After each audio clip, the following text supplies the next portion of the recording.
کام سے بریسز جا رہے تھے۔ کام کچھ لمبا تھا، شکر تھا کہ وہ مصروف تھے۔ بیٹھ جاؤ میڈم، اگر کچھ پرسنل نہیں ہے تو۔ افق اندر داخل ہوا۔ تم سے کیا پرسنل؟ اور ہو گئی ذمہ داری؟ وہ ای میل لکھ کر بھیج رہی تھی۔ افق نے مسکرانے پر اتفاق کیا تھا۔ وہ بہت خاموشی سے اس کے دائیں جانب کرسی پر بیٹھا سوچنے نگاہوں سے لیپ ٹاپ کی چمکتی اسکرین کو دیکھتا رہا۔ سنو پری، تمہیں سائیکک لوگوں پر یقین ہے؟ تھوڑا بہت کیوں؟ براؤزر کلوز مت کرو، تمہیں کچھ دکھاتا ہوں۔ ایڈریس بار میں لکھو www.printeranswer.com۔ پری نے ٹائپ کیا۔ فوراً ایک صفحہ کھل گیا۔ افق نے لیپ ٹاپ نیچے کھسکایا۔ یہ ایک سائیکک ہے پیٹر، تمہیں تمہارے ہر سوال، ہر پریشانی کا حل بتائے گا۔ کوئی سوال پوچھنا ہے تو پوچھو۔ ہاں، ٹائپ میں کرتا ہوں کیونکہ میری اس سے تھوڑی جان پہچان ہے۔ اوفو، مجھے ان چیزوں کا کوئی یقین نہیں ہے۔ خیر تم پوچھو۔ میرا نام کیا ہے؟ افق کی انگلیاں لیپ ٹاپ کے کی پیڈ پر متحرک تھی۔ وہ بہت تیز ٹائپ کرتا تھا۔ وہاں 2 خانے تھے۔ پہلے اس نے لکھا پیٹر پلیز آنسر، اور دوسرے میں لکھا میرے ساتھ بیٹھی لڑکی کا نام کیا ہے؟ پریش جہانزیب۔ اسکرین پر سفید رنگ کے 2 الفاظ ابھرے۔ افق نے فخر سے پری کو دیکھا جو کچھ حیران، کچھ بے یقین سی تھی۔ اچھا پوچھو، میری عمر کیا ہے؟ افق نے ٹائپ کیا پیٹر پلیز آنسر۔ پری کی عمر کیا ہے؟ 25 سال۔ اسکرین پر لکھا آیا۔ اسے کیسے پتا؟ وہ بے یقینی سے اسکرین کو دیکھ رہی تھی۔ یہ سائیکک ہے اور دماغ پڑھ سکتا ہے۔ پھر پریش نے اپنے متعلق کئی سوالات کیے۔ تمام جوابات درست نکلے۔ اسے تھوڑا سا خوف محسوس ہونے لگا۔ پیٹر واقعی کوئی عالم تھا۔ اچھا پوچھو کہ کیا میں کسی کو پسند کرتی ہوں؟ اس کا جواب مجھ سے پوچھ لو۔ تم راکا پوشی کو پسند کرتی ہو؟ وہ ہنستے ہوئے لیپ ٹاپ پر لکھنے لگا پیٹر پلیز آنسر۔ کیا پریشا کسی کو پسند کرتی ہے؟ تم بار بار پیٹر پلیز کی آنسر کیوں لکھتے ہو؟ وہ بار بار کی تکرار سے جھنجھلائے۔ اس دنیا میں کام نکلوانے کے لیے منت کرنا شرط ہے۔ پیٹر کا جواب اسکرین پر جھگمگا رہا تھا۔ ہاں، اور اس کا نام کے پر ختم ہوتا ہے۔ اس کی ریڑھ کی ہڈی میں سنسنی دوڑ گئی تھی۔ اس نے گھبرا کر افق کو دیکھا۔ کے پر؟ لیکن راکا پوشی تو ختم کے پر نہیں ہوتا۔ وہ شاید سمجھا نہیں تھا یا پھر بن رہا تھا۔ پری نے خشک لبوں پر زبان پھیری۔ کیا وہ مجھے ملے گا؟ ہاں، اگر وہ کوشش کرے تو، جواب آیا۔ وہ خوفزدہ نگاہوں سے اسکرین کو دیکھ رہی تھی۔ اچھا اب پوچھو، کیا وہ مجھ سے محبت کرتا ہے؟ افق نے فوراً پوچھ لیا۔ جواب بھی فوراً آیا۔ محبت؟ وہ تو عشق کرتا ہے۔ وہ سانس روک کے اسکرین کو دیکھ رہی تھی۔ یہ آدمی کون تھا اور کیسے اتنا کچھ جانتا تھا؟ افق! احمد خیمے کا دروازہ کھول کر تیزی سے اندر داخل ہوا اور افق سے ترک میں کچھ کہنے ہی لگا تھا کہ پریشی کو دیکھتے فوراً پیچھے ہٹا۔ اس کے چہرے پر معذرت کے تاثرات آئے تھے۔ وہ پیٹر کے ذہن میں ایسے بری طرح جکڑی ہوئی تھی کہ یہ مداخل اسے بری طرح کھلی۔ افق نے بھی قدرے اکتا کر اسے دیکھا۔ پھر دونوں کچھ دیر ترک میں بات کرتے رہے۔ تب وہ اٹھا اور جیکٹ کے سینے اوپر چڑھاتے ہوئے بڑبڑاتے ہوئے خیمے سے باہر چلا گیا۔ ذرا ان پورٹر کا جھگڑا نپٹا لوں، پتہ نہیں کیا مسئلہ ہے ان کو۔ اس کے جانے کے بعد احمد نے پریشے سے معذرت کی۔ معاف کرنا ڈاکٹر، وہ پورٹرز میں جھگڑا ہو گیا تھا۔ افق اسے ہی نمٹانے گیا تھا۔ دراصل دفتر اس کی نگاہ سکرین پر پڑی۔ وہ قدرے قریب آیا اور جس کرسی پر افق بیٹھا تھا اس کی پشت کو پکڑ کر قدرے جھک کر بغور سکرین کو دیکھا۔ اچھا تم پیٹر آنسر کھیل رہی ہو؟ کھیل رہی ہوں؟ وہ بری طرح چونکی۔ ہاں، it is a great game. Game? Parishay کے ذہن میں الارم سا بجا۔ احمد ادھر میرے پاس آ کر بیٹھو اور مجھے شروع سے بتاؤ یہ کیسے کھیلتے ہیں۔ یہ تو بہت آسان ہے۔ وہ کھڑے کھڑے بتانے لگا۔ یہ دیکھو سکرین پر 2 خانے بنے ہیں۔ پہلے خانے میں مجھے پتا ہے اس میں پیٹر آنسر لکھتے ہیں۔ نہیں، یہی تو نہیں لکھنا۔ اس میں تم نے فل سٹاپ دبا کر اصل جواب لکھنا ہے۔ فل سٹاپ دبا کر تم جو بھی لکھو گی اس جگہ سکرین پر پیٹر آنسر پلیز ہی لکھا آئے گا۔ پھر دوسرے خانے میں تم سوال لکھو اور انٹر کرو۔ اب جو تم نے اوپر والے باکس میں چھپا کر لکھا تھا وہ پیٹر کے جواب کے طور پر لکھا آئے گا۔ تو پیٹر پھر کون ہے؟ وہی جو بیٹھا ٹائپ کر رہا ہے۔ تمہارا مطلب ہے کہ جو ٹائپ کرنے والا ہے وہ خود لکھتا ہے اور پیٹر کوئی نہیں ہے؟ وہ اس طرح سے بولی۔ اب اسے سمجھ آ رہا تھا، ہاں اس سے بڑے بڑے لوگ بے وقوف بن جاتے ہیں۔ احمد کا اندازہ معصومیت بھری بے وقوفی سے لبریز تھا۔ ویسے تم کسے بنا رہی تھی؟ میں بن رہی تھی۔ اچھا، اس نے شانے جھٹکے۔ افق اور جینی کا یہ مشغلہ ہے۔ جب بھی میرے پاس آتے ہیں ڈاکٹر اور نرسوں کو گھیر کے بے وقوف بناتے رہتے ہیں۔ انہیں ٹائپ نہیں کرنے دیتے اور کہتے ہیں ہماری پیٹر سے تھوڑی جان پہچان ہے۔ پری نے فکرہ مکمل کیا۔ ہاں، بڑے عرصے تک ڈاکٹر بے وقوف بنتے رہے۔ پھر انہیں کیسے پتا چلا؟ میں نے بتا دیا۔ اور مجھے کیا پتا تھا افق انہیں بے وقوف بنا رہا ہے؟ وہ تو میں نے ڈاکٹر کو یہ ویب سائٹ کھولتے دیکھا تو سمجھا دیا کہ پیٹر آنسر کو کیسے کھیلتے ہیں۔ میری آنے کہتی ہیں کہ کوئی کام کی بات ہو تو سب کو بتا دیا کرتے ہیں۔ میں نے اس ڈاکٹر کو بتا دیا، اس نے باقی سب کو بتا دیا اور پھر وہ جھمسا گیا۔ پھر افق اور جینک نے سخت سردی میں مجھے پول میں پھینک دیا اور مارا بھی بہت۔ پریشا ہنس دی۔ چلو آج تمہارا بدلہ لیتے ہیں، تم بس افق کو مت بتانا کہ تم نے مجھے سب کچھ بتا دیا ہے۔ نو پرابلم، وہ شانے جھٹکتے ہوئے چلا گیا۔ افق تھوڑی دیر بعد آیا، اس کی ٹوپی اور جیکٹ پر برف کے ذرات پڑے تھے۔ وہ جھاڑتے ہوئے کرسی سنبھال کر بیٹھ گیا۔ یہ پورٹرز بھی نا، خیر ہم کہاں تھے؟ اس نے اسکرین کو دیکھا۔ ہوں تو وہ تم سے عشق کرتا ہے۔ کون ہے وہ بڑا لاپرواہ سے انداز میں بولا۔ ابھی پتا چل جاتا ہے، تم اس سے اس کی ہائٹ اور آنکھوں کا رنگ پوچھو۔ اب وہ افق کے ہاتھوں کی حرکت کو دیکھ رہی تھی۔ 6'1" ہائٹ اور ہنی کلر آئیز۔ پیٹر کا جواب آیا، بس میں سمجھ گئی ہوں یہ کس کی بات کر رہا ہے۔ 6'1" ہائٹ، ہنی کلر آئیز اور کے پر نام ختم ہوتا ہے۔ بالکل ٹھیک، وہ خوشی سے بولی۔ اچھا، وہ ہولے سے مسکرایا۔ پھر کون ہے؟ سیف الملوک، اور کون؟ افق کے لبوں سے مسکراہٹ غائب ہو گئی۔ اس نے قدرے الجھ کر اسکرین اور پھر پری کو دیکھا۔ نہیں سیف نہیں، یہ تو سیف ہی ہے، مجھے پتا ہے وہ مجھ سے محبت کرتا ہے، مگر اتنی زیادہ کرتا ہے یہ علم نہیں تھا۔ او گاڈ، کتنی لکی ہوں نا افق۔ نہیں نا، وہ جھنجھلایا۔ ضروری تو نہیں یہ سیف کی بات کر رہا ہو، کسی اور کا نام بھی تو کے پر ختم ہو سکتا ہے، اور کسی اور کا تو نہیں ہوتا۔ ہوتا ہے، اس نے جلا کر کی بورڈ پر ہاتھ مارا۔ کس کا؟ میرا، اور یہ سب میں لکھ رہا تھا، سمجھے تم؟ وہ غصے سے بولا۔ اچھا، مجھے تو پتا ہی نہیں تھا۔ پری نے تھوڑی تھلے مٹھی جما کر معصومیت سے اسے دیکھا۔ اگر مجھے پتا ہوتا کہ تم سیف کے نام سے اتنا جیلس ہوگے تو بہت پہلے اس کا نام لے دیتی۔ ویسے میں تمہیں اتنی اچھی لگتی ہوں کیا؟ اس کا انداز افق کو بتانے کے لیے کافی تھا کہ وہ تمام ڈرامہ جان چکی تھی۔ سو وہ ناراضگی سے کھڑا اور کرسی کے پیچھے سے نکل کر خیمے کے دروازے کی جانب بڑھا، پھر پلٹ کر ایک خوفی بھری نگاہ اس پر ڈالی۔ ہاں لگتی ہو نا، کچھ نروٹھے پن، کچھ محبت سے اس نے جیسے بہت ناراضگی سے اعتراف کیا۔ وہ ہنس دی۔ تم اس وقت اتنے کیوٹ لگ رہے ہو نا، مگر میں تعریف کر کے تمہارا دماغ خراب نہیں کرنا چاہتی۔ وہ اسی طرح برا سا منہ بنا کر جھٹکتے ہوئے جانے لگا، پھر رک کر پوچھا، تمہیں پیٹر کے سیکرٹ کا پہلے سے پتا تھا؟ نہیں، یہ تو ابھی احمد نے بے اختیار اس کی زبان دانتوں تلے دبائی۔ واٹ؟ احمد نے بتایا ہے؟ میں آج اسے زندہ نہیں چھوڑوں گا۔ اس گدھے نے پہلے بھی ڈاکٹر اور نرسوں سے پٹوایا تھا۔ کدھر گیا یہ؟ وہ غصے سے بولتا خیمے سے باہر نکل گیا، اور جسے احمد پر بے انتہا ترس بھی آ رہا تھا وہ ہنسے جا رہی تھی۔ 8ویں چوٹی، جمعرات 11 اگست 2005۔ اس نے ٹینٹ کی میز پر رکھے کئی پاور بارز اور انرجی بارز اٹھا کر اپنے رک سیک میں بھر لیے اور جوتوں کے نیچے کیرپونس چڑھا کر باہر نکل آئی۔ وہاں عرصہ، فرید اور افق اپنے بیک پیکس کمر پر چڑھائے، بوٹس، کلائمز، ٹوپیاں اور گلاسز پہنے تیار کھڑے تھے۔ شیڈول کے مطابق کیمپ فور تک پورٹر ساتھ لے کر جانا تھا، مگر شیر خان نے صبح سویرے سورج نکلتے وقت بغیر گلاسز لگائے راکا پوشی کا نظارہ کیا تھا، اور وہ سنو بائٹ ہو کر اپنے گھر پڑا تھا۔ ان کے پاس اتنا گیئر اور فیول نہیں تھا کہ وہ ایک دن بھی تاخیر کر سکیں۔ فرید خان جانے کے لیے تیار تھا۔ وہ بنیادی طور پر ہنزا کا پسندہ تھا، اور ہنزا پورٹرز بلتی پورٹر سے جسمانی اور دیگی دونوں لحاظ سے مختلف ہوتے ہیں۔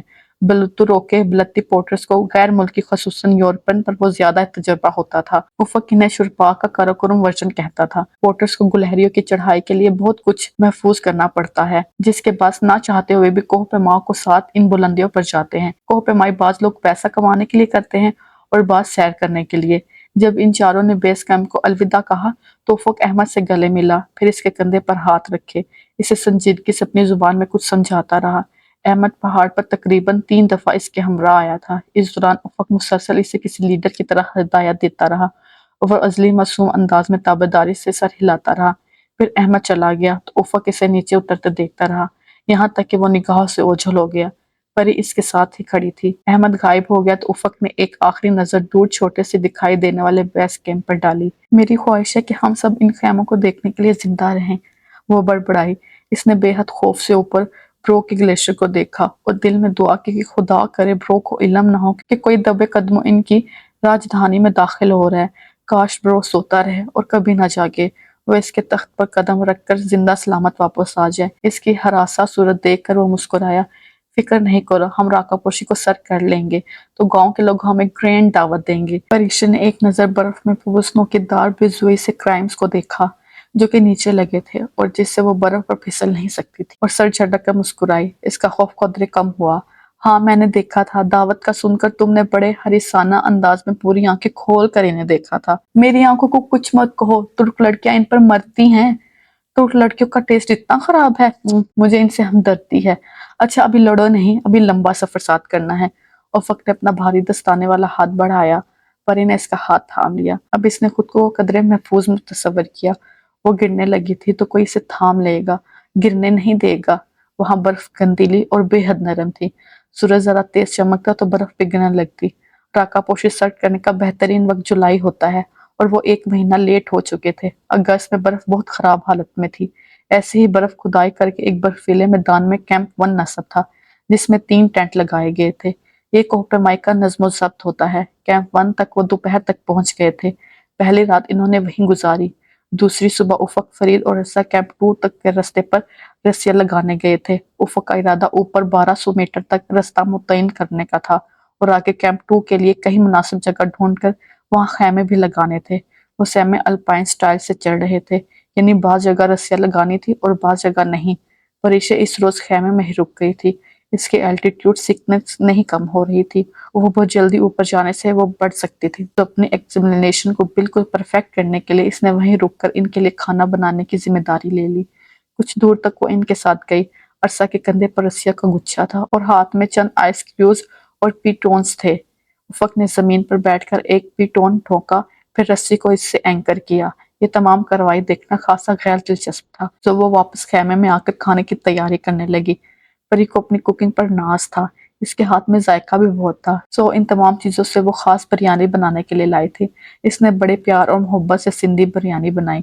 شام تک وہ اس کام سے فارغ ہوئی۔ اگلے تمام دن eat some hot water type کی یورپین چیزیں ہی کھانی تھی۔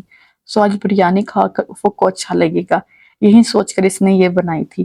کھانا ڈھک کر وہ باہر چلی آئی۔ وہاں ہر طرف سخت برف کے اوپر پاؤڈر سنو کی تہہ چڑھی ہوئی تھی۔ 2-3 دن سے نئی برف نہیں گری تھی، اس لیے یہ برف پھیلی سی تھی۔ وہاں خیموں سے دور ایک بڑے گرانائٹ کے پتھر پر بیٹھ کر وہ بہت خوشگوار موسم کو انجوائے کرنے لگی۔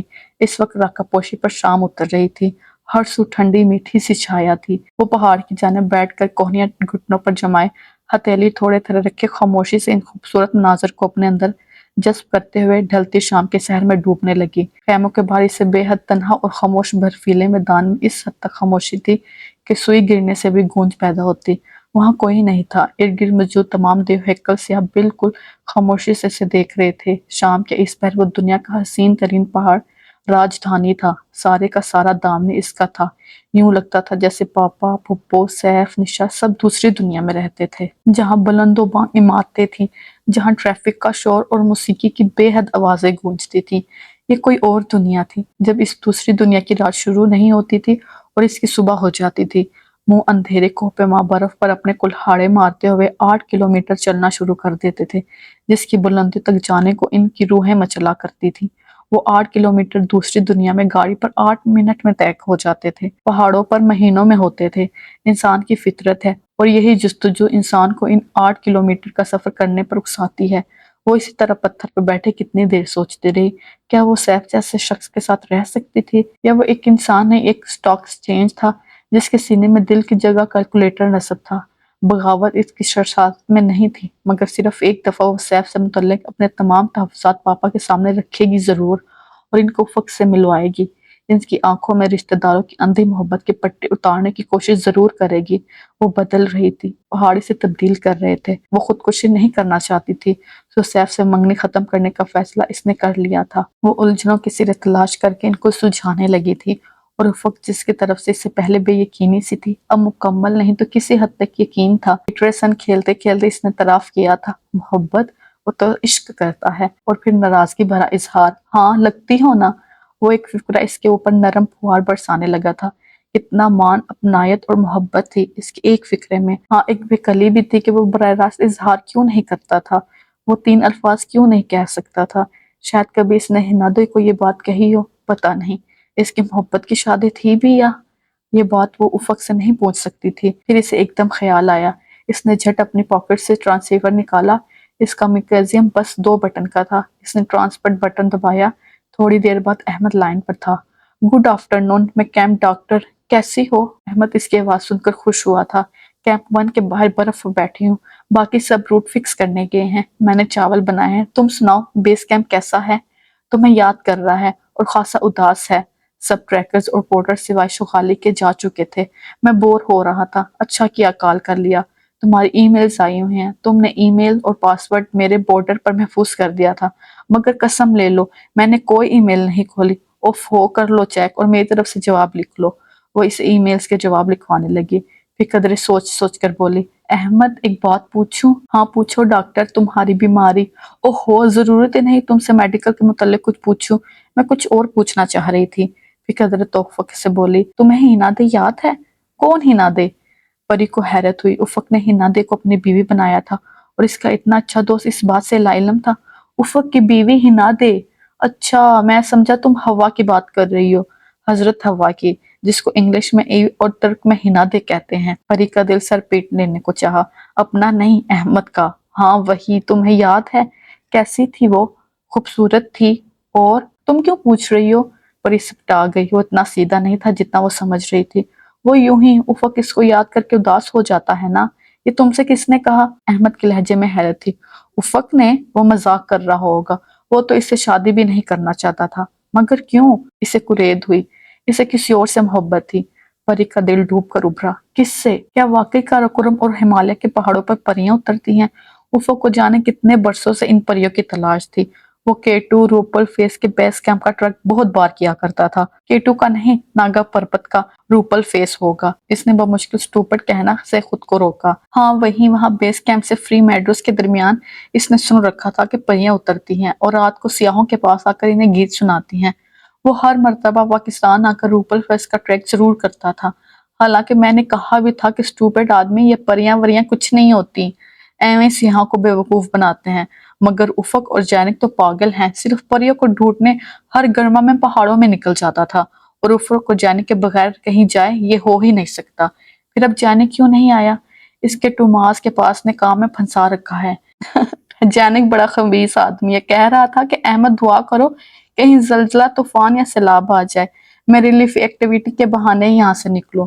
احمد زور سے ہنسا، اس سے شادی نہیں کرنا چاہتا تھا تو اب اس کے بارے میں اتنا احساس کیوں؟ اس کے ذہن کی سوئی وہی تھی، اس کی بیوی تھی نا، جیسی بھی تھی، مرے ہوئے کو کچھ نہیں کہا کرتے۔ ویسے بڑی عجیب سائیکو کیس تھی، بہت میک اپ کرتی تھی۔ سلمہ کہتی تھی افق نے لگتا کسی پیسٹری سے شادی کی ہے۔ اچھا، کچھ سوچتے ہوئے اس نے ریڈیو کو دیکھا، پھر الوداعی کلمات کہہ کر سلسلہ منقطع کر دیا اور احمد کی باتوں پر غور کرنے لگی۔ اس کے سامنے آسمان پر سرخ سرمئی بادلوں کے درمیان خالی جگہوں سے ڈھلتے سورج کی آخری نارنجی شعاعیں جھانک رہی تھی۔ دور ناگا پربت کو بادلوں نے ڈھانپ لیا تھا اور وہ بادل اب یقیناً کاراکورم کی جانب بڑھنے لگے تھے۔ خدا کرے یہ ہمیں بائی پاس کر کے گزرے اور موسم خراب نہ ہو۔ وہ دعا کرتے ہوئے اوپر پہاڑوں پر بار بار نگاہیں دوڑاتے ان تینوں کا انتظار کر رہی تھی۔ شام ڈھلنے کے ساتھ ساتھ درجہ حرارت گر رہا تھا، سردی بڑھتی جا رہی تھی، پھر رات کا اندھیرا پوری طرح پھیل گیا تو اسے تھکے تھکے قدموں کی آہٹ اور باتوں کی آواز سنائی دی۔ وہ تینوں آگے پیچھے برف پر چلتے اس کی جانب آ رہے تھے۔ افق کے کندھوں پر رسیوں کا آخری گچھا اور ہاتھ میں سنو سٹک تھی۔ کدھر رہ گئے تھے؟ اتنی دیر سے انتظار کر رہی تھی۔ اس کے غصے کے جواب میں اس کے چہرے پر تھکن زدہ مسکراہٹ ابھری۔ اچھی لگ رہی ہو اتنی فکر کرتے ہوئے، اور بھی اچھی لگو کہ اگر جلدی کھانا کھلا دو تو۔ وہ اس کے پاس سے گزر کر خیمے میں چلا گیا۔ عرصہ نے بھی اس کی تاکید کی، دونوں خاصے تھک چکے تھے۔ میں نے بریانی پکائی ہے، اس کے پاس اندر آ کر اس نے دبے دبے جوش سے بتایا۔ لائیں آپ کی ہیلپ کرواؤں؟ عرصہ اس کے ساتھ کھانا نکالنے لگی۔ پری نے بریانی والا برتن کھولا، افق نے جھک کر چاولوں کی شکل دیکھی اور ایک سیکنڈ کو چپ سا ہو گیا۔ چلو ذائقہ اچھا ہوگا۔ افق کا مطلب تھا کہ شکل اچھی نہیں ہے؟ میری کوکنگ پوری فیملی میں مشہور ہے، بے شک نشا سے پوچھ لو، اس نے جتایا۔ ہمارے ہاں یہ اعزاز احمد کی بیوی سلمہ کو حاصل ہے۔ افق نے بریانی اپنے برتن میں نکالی اور پہلا چمچہ منہ میں ڈالا، پھر اسے چبا کر نکلا۔ اس کے بعد مرغی کی بوٹی توڑنے کی کوشش کی جو ٹھیک سے گلی نہیں تھی اور کچھ سردی کا اثر بھی تھا۔ اس نے ایک ٹکڑا توڑ کر منہ میں رکھا اور چوئمنگ کی طرح چبایا۔ عرصہ سے بھی بوٹی نہیں چبائی جا رہی تھی۔ پریشے بغور دونوں کے چہرے کے تاثرات دیکھ رہی تھی۔ تمہیں پتا ہے پری، ترکی یورپ میں ہے اور میں بھی یورپ سے آئی ہوں۔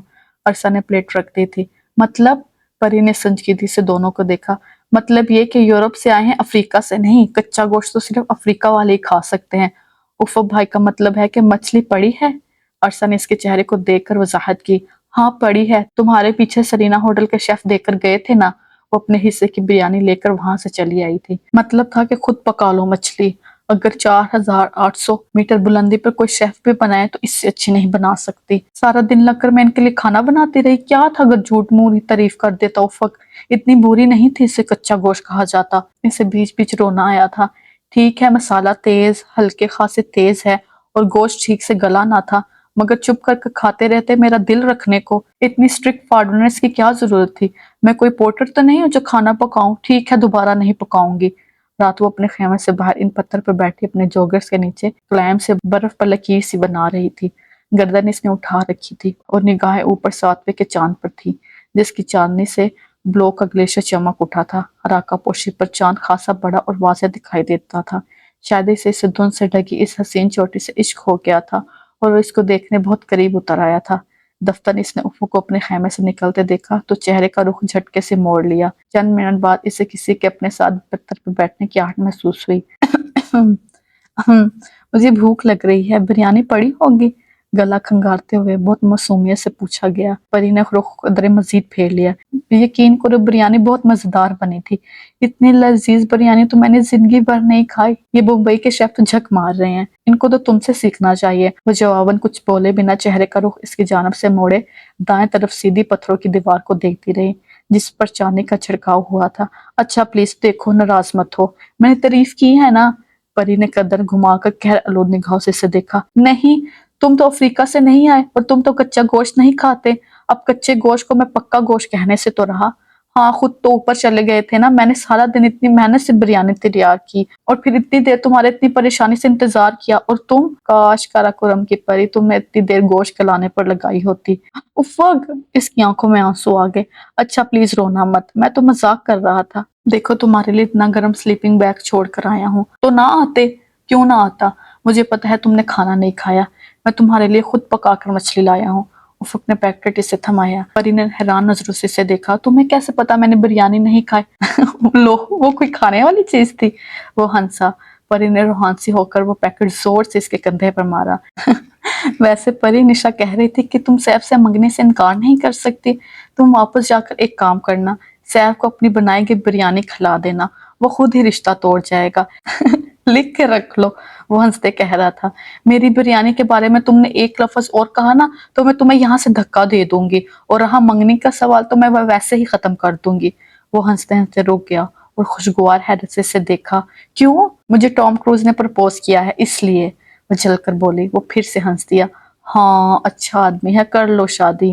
ہاں تمہیں قتل کر کے اس سے ہی شادی کروں گی، وہ غصے سے کہہ کر تیزی سے اپنے خیمے میں چلی گئی۔ ہفتہ 13 اگست 2005۔ خیمے کی گور ٹیکس کی دیوار سے ٹیک لگائے گھٹنوں پر کتاب رکھے وہ مطالعے میں منجمد تھی۔ قدرے فاصلے پر عرصہ اسی انداز میں بیٹھی کاغذ کو بلندہ گود میں رکھے تیز تیز قلم چلا رہی تھی۔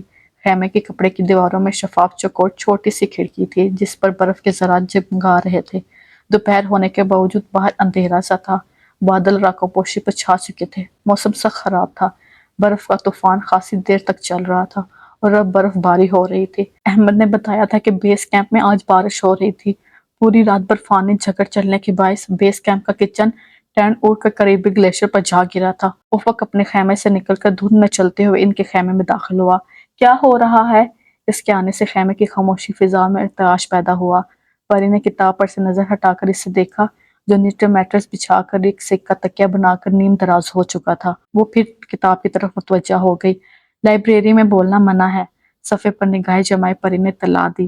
میں اتنے خراب موسم میں پورے 6 قدم چل کے تمہارے خیمے میں آیا ہوں اور تم کہہ رہی ہو کتنی بے مروت ہو۔ عرصہ نے قدرے اکتا کر سر اٹھایا اور پھر بڑبڑاتی ہوئی کاغذ پر جھک گئی۔